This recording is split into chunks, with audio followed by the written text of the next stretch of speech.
Welcome to our second video, and in this video we are going to be talking about the PG278Q. I can never remember those monitor names.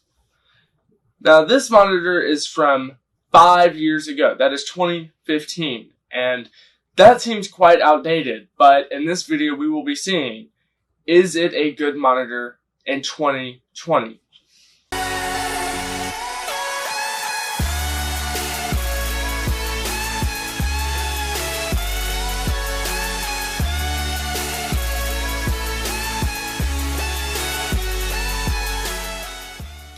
Now first taking a look at the outside of the monitor, it has very sleek gamer looks, and this is pretty common coming from ROG, Republic of Gamers.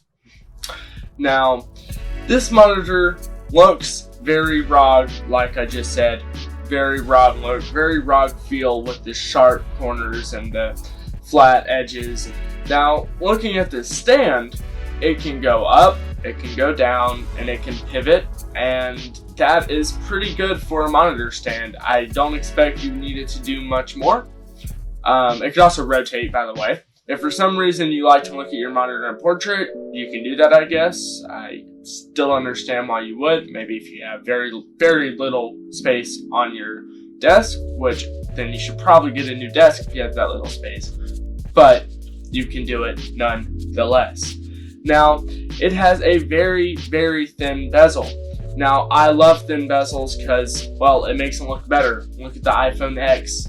They took out bezels because everyone likes smaller bezels. Now, you can't necessarily take out all of the bezels in a monitor, but you can take out most of them like they've done here, which is honestly pretty amazing for 2015. Now, it does collect dust. It has a lot of flat areas which collect dust really easily, and you can probably see in the B-roll it has some dust on it, but I've cleaned it every single day, so that should tell you something.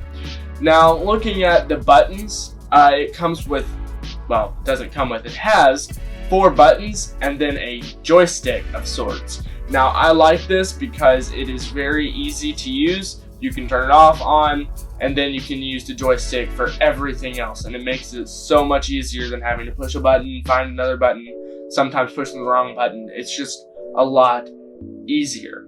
Now, continuing on, we see that it has red LEDs. Now, you may like the red LEDs. I'm okay with them. They're not exactly good or bad, but if you have them in your bedroom, that may keep you awake at night because they don't go off unless you turn them off manually. Now, its interface is not bad at all. It has HDMI, DisplayPort, it has a USB hub. It's pretty great. Can't say much more about that. Every connection you need pretty much in 2020, unless you're living in early 2000s and using VGA ports, then buy an older monitor or upgrade to HDMI or DisplayPort.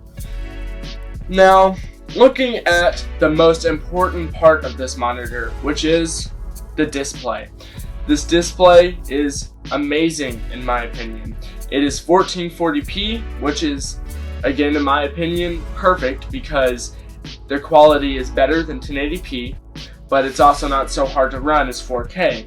And I don't like 4K gaming anyway, unless it's in a simulation game or something of the sorts. It is also 144 Hz base clock, but it can be overclocked to 165 Hz.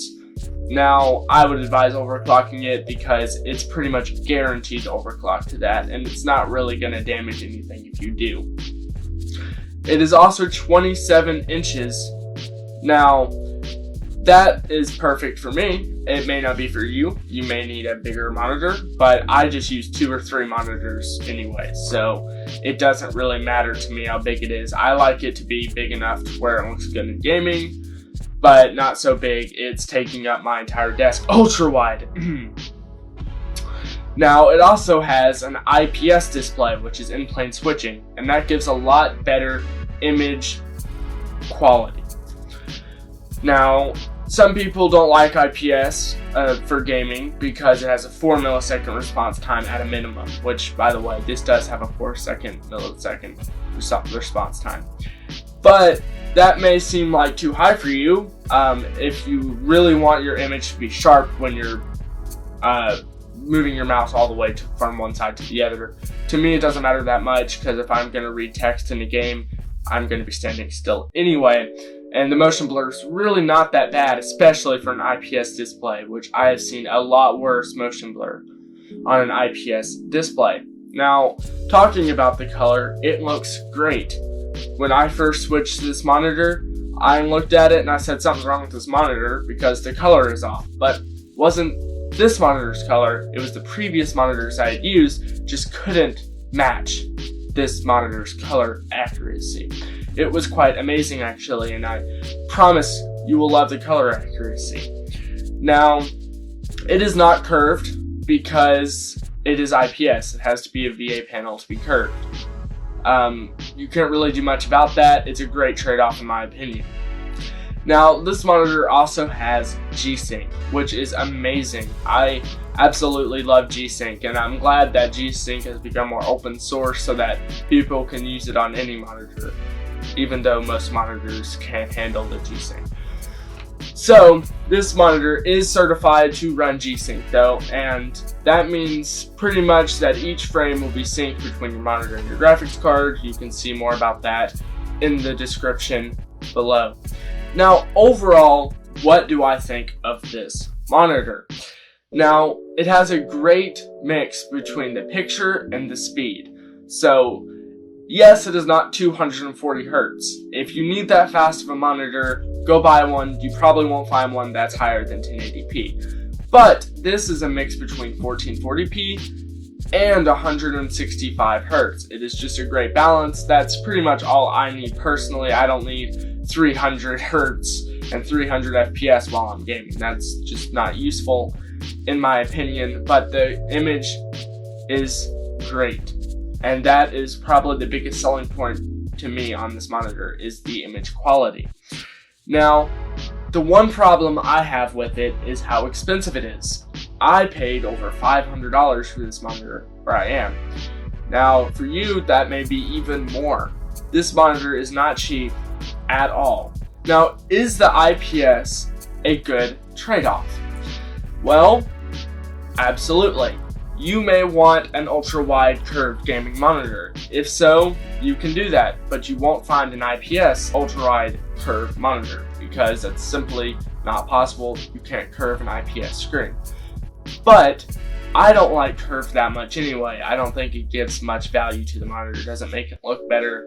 It just looks kind of odd to me and distorted. So this is actually perfect for what I do. I video edit, photo edit, and I game on it too. So it's really a great productivity and gaming monitor, like I just said before. But the question is, should you buy it? And this is a little bit harder of a question than yes or no. So the thing about it is you're going to be spending $500. And if you're spending that much money on a monitor, you have to look at what your computer is first. If you have a computer from 2010, don't buy this monitor because you're going to end up not using its full potential because your computer's not going to be able to run it very well at 1440p 165 Hertz. Now my recommended specs for it is probably a 2070, maybe a 1070 or 1080, because you want to be able to run this at its full potential. And today we are sponsored by no one. We would like to be sponsored by someone, and to do that we need more subscribers and we need likes on this video. So go ahead and subscribe and like if you would like to support us. Stay tuned for more videos. We will see you next time.